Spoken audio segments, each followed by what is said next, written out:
नमस्कार, मैं हूं सचिन और आप देख रहे थे सचिन टॉक शो। तहव्वुर राणा मुंबई हमले का आरोपी जो भारत लाया जा चुका है, अब उसके पिछवाड़े लाल किए जा रहे हैं और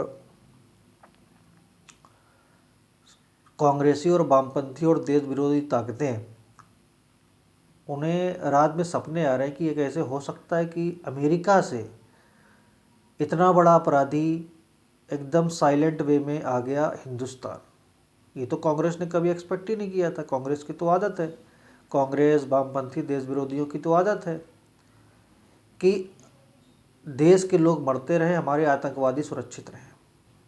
तो कांग्रेस में तो ये हिम्मत है नहीं। आप बताइए किसी ऐसे अपराधी को कभी भारत लाया गया, इतना खूंखार आतंकी।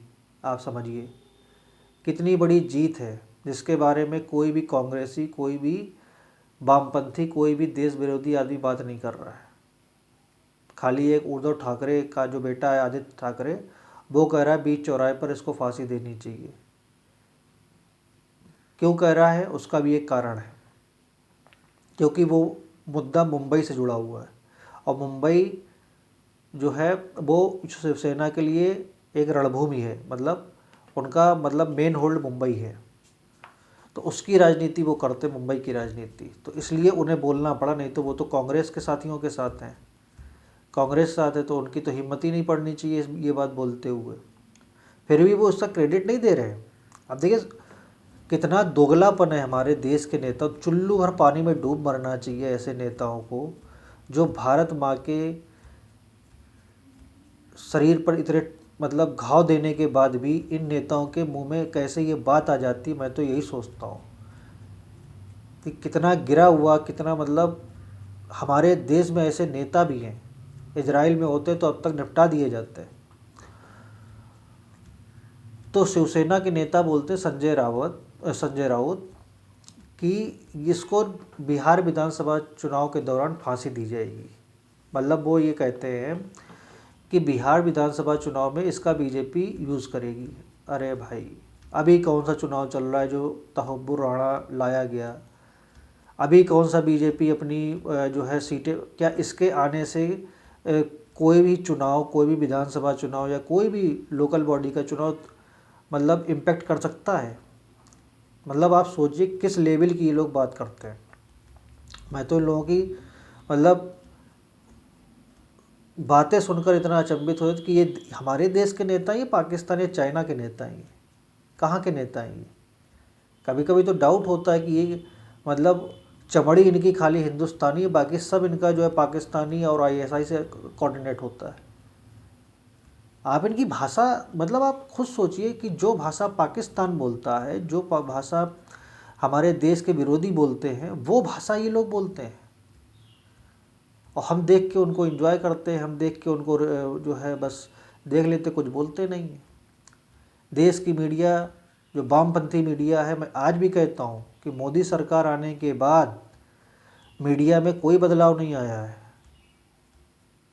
वही वामपंथी मीडिया है जो सुबह शाम हिंदू मुसलमान करती है, लेकिन एक चीज़ पे हमेशा साइलेंट रहती है, वो है धर्मांतरण। देश में हर जगह हो रहा है लेकिन उस पर कोई भी मीडिया हाउस बोलने को तैयार नहीं हो, कि उनकी फंडिंग ही वहीं से आती है। तो तहव्वुर राणा की मैं बात कर रहा था कि किस तरीके से ये भारत के लिए सबसे बड़ा एक सफलता कह सकते हैं कि ट्रंप प्रशासन से बात करके मोदी ने 2011 में जिस तरीके से बोला था कि इस आदमी के को सख्त सख्त सज़ा मनमोहन सरकार को देनी चाहिए, लेकिन मनमोहन साहब तो सीआईए के एजेंट थे, ठीक है, उन्हें तो कोई था नहीं। वो तो जाके बोल आए थे कि बलूचिस्तान में भारत का की इन्वॉल्वमेंट का हम जांच कराएंगे। अब सोचिए आप, ऐसे ऐसे नेता हमारे देश में रहे हैं। आप सोचिए कि ऐसे ऐसे नेता हमारे देश के प्रधानमंत्री रहे हैं, जो डोजियर भेजते थे, जो बोलते थे पाकिस्तान के साथ बात करो, जाओ उनके दरवाजे पे जाओ, बात करो। सोचो एक देश जो इतना संपन्न देश, उसके पास न्यूक्लियर पावर, उसके पास आर्मी, तो उनके बम ब्लास्ट करता है पाकिस्तान।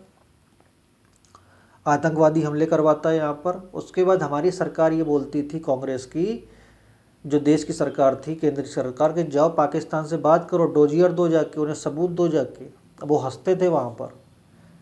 ये देखो कितने बेवकूफ़ लोग हैं, हम लोग वहाँ बम ब्लास्ट करा रहे हैं, ये यहाँ पर हमें हमसे बात करने के लिए भेज जा रहे हैं। जबकि इजराइल, देखिए एक चीज़ मैं पिछले 10-11 सालों में देख रहा हूँ, जो चेंजेस आए हैं वो कैसे चेंजेस आए। इजराइल को मैं बड़ा स्टडी करता हूँ इस मामले में। इजराइल की जो स्ट्रेटजी है अपने एनिमीज़ को काउंटर करने की, वो बहुत क्लियर है। विश्व के किसी भी कोने में उनका दुश्मन है, वो उसको मतलब आइसोलेट कर देते हैं, एक तरीके से इनकाउंटर कर देते हैं। वही स्ट्रेटजी अब इंडिया ने इजराइल के तर्ज पर अपनाई है। मतलब मैं कहता हूँ पहले भी ये होता था, बट अभी कुछ ज़्यादा फ्रिक्वेंट हो रहा है और बहुत ही क्लियर वे में हो रहा है। अब तहब्बुर राणा जो वहाँ एंजॉय कर रहा था अमेरिकी कोर्ट में, ठीक, क्योंकि अमेरिका को तो उससे कोई मतलब है नहीं। उसने तो अपना जो 9/11 हुआ था, ठीक है, उसका तो उसने ओसामा बिन लादेन को टपका दिया था पाकिस्तान में जाके। 26/11 का जो इंसिडेंट था उसमें इंडिया को अपना स्टैंड लेना था। इंडिया का स्टैंड क्लियर था कि साहब मुझे ये बंदा चाहिए, इसके बदले बताओ क्या करना है। ट्रम्प ने कहा भाई आप ले जाओ इसको, ठीक, मेरे मेरे उसका काम का ये आदमी है नहीं, और आप इसको जो करना है कपड़े उतार के, इसका जो आपको करना है वो आप करो जाके, मुझे मतलब नहीं। और देश को, लोगों को ये बताओ कि जो भारत के ऊपर हमला करेगा उसकी हालत कसाब और इन जैसी होगी। तो मोदी सरकार बिरयानी खिलाने वाली सरकार तो है नहीं, तो बिरयानी तो मुझे उम्मीद है कि नहीं ये खिलाएंगे।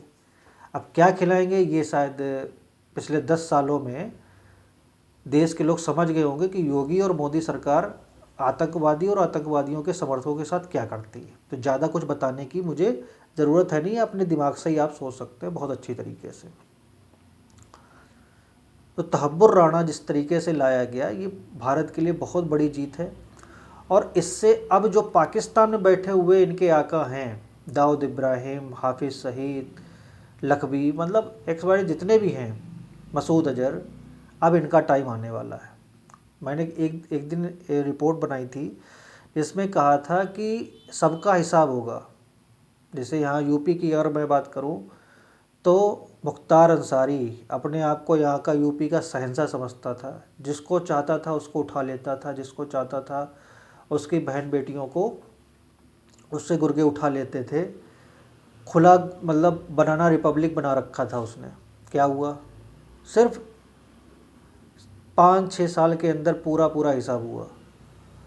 अतीक अहमद क्या हुआ, मतलब भीख मांग रहा था वो अपनी जान की कि मेरे बीवी बच्चों को परेशान मत करो, मुझे, मैं सब करने को तैयार हूँ। आखिरी में ISI द्वारा जो असले दिए गए थे उस रात में, वो बताने के लिए पुलिस को जा रहा था, और उसी के बाद उसका जब मेडिकल होने गया निपटा दिया गया। भीख मांग रहा था वो अपनी जान की, जो एक टाइम पे ऐसे बोलता भी नहीं, सोचता भी नहीं था, ताड़ ताड़ ताड़ ख़त्म, बात ख़त्म, कुछ नहीं करता था। तो ज़मीन पसंद आ गई, छोड़ दो ज़मीन, लिख दो मैं, नहीं तो अगले दिन अपने बच्चों को नहीं देख पाओगे। इस तरीके से वो धमकी देता था। ये खौफ था पूरे यूपी में, पूरे पूर्वांचल एरिया में, एरिया बटे हुए थे वहाँ पर। और किसका सपोर्ट होता था, ISI पाकिस्तान का, यहाँ की सरकार का।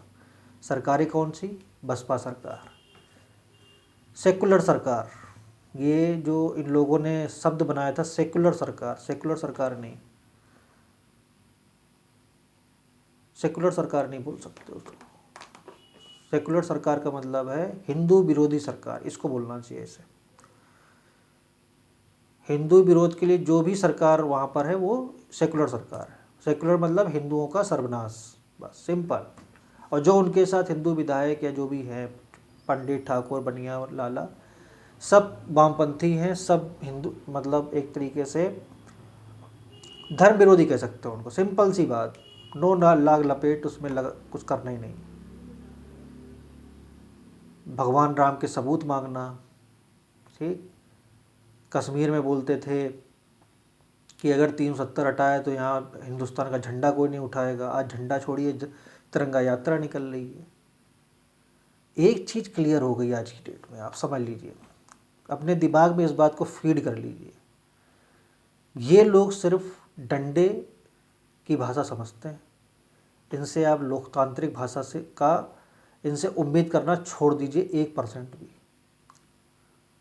तहब्बुर राणा, हाफिज़ सईद, वैसे हाफिज़ सईद का भी जो दामाद मारा गया, ठीक किस तरीके से मारा गया, हाफिज़ सईद भी उसके साथ था। तो सबके पैजामे इस समय गीले हैं तहब्बुर राणा आने के बाद। अब वो धीरे धीरे खुलासे कर रहा है। उसके बाद जो रॉ को और आईबी और यहाँ की जो एनआईए टीम है, उनको जो लीड मिलेगी आने वाले समय में, आप मोसाद का नाम लेते हैं, मोसाद जो है इजराइल की खुफिया एजेंसी है। रॉ, आईबी और एनआईए मिलके क्या एकदम मूवी के तौर पे पूरा गेम चलेगा कि आपने जो मतलब ने एक्शन मूवी जो होती है उसके हिसाब से पूरा गेम चलेगा। और अभी इसको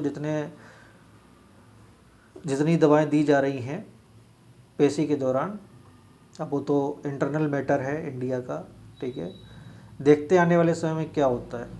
लेकिन एक बात कंफर्म हो गई है कि इससे जितने भी देश विरोधी जो लोग हैं, ठीक है, उनके पेट में खलबली मच रही है, क्योंकि कहीं उन्हें लग रहा है कि कहीं स्थानीय नेताओं और अधिकारियों के नाम आ गए। क्योंकि एक रिपोर्ट आई थी उसी टाइम पे 1-2 साल बाद, तो वो दबा दी गई, जिसमें ये कहा गया था कि इस मुंबई हमले में स्थानीय स्लीपर सेल, उसमें अधिकारी भी, नेता, स्थानीय जो उनके मॉड्यूल होते हैं, उनका भी हाथ है। क्योंकि उससे पहले ये तहब्बुर राणा मुंबई होटल में जो ताज होटल था वो रुक के गया था। तो किस किस व्यक्ति ने उसकी वहाँ पर हेल्प करी, किन किन लोगों से वो वहाँ मिला, ये अब इस इन्वेस्टिगेशन में पता चल जाएगा। और जैसे ही पता चलेगा तो मुझे लगता है कि अब आने वाले समय में महाराष्ट्र में भूचाल मचने वाला है। क्योंकि वो नाम लेगा, नाम गुलवा लेंगे, ऐसे नहीं बोलेगा तो पॉलीग्राफी मतलब ब्रेन मैपिंग वाला जो होता है, जिसमें लगा के आराम से लिटा के उसकी सच्चाई पता कर ली जाती है, वो किया जाएगा उसके साथ।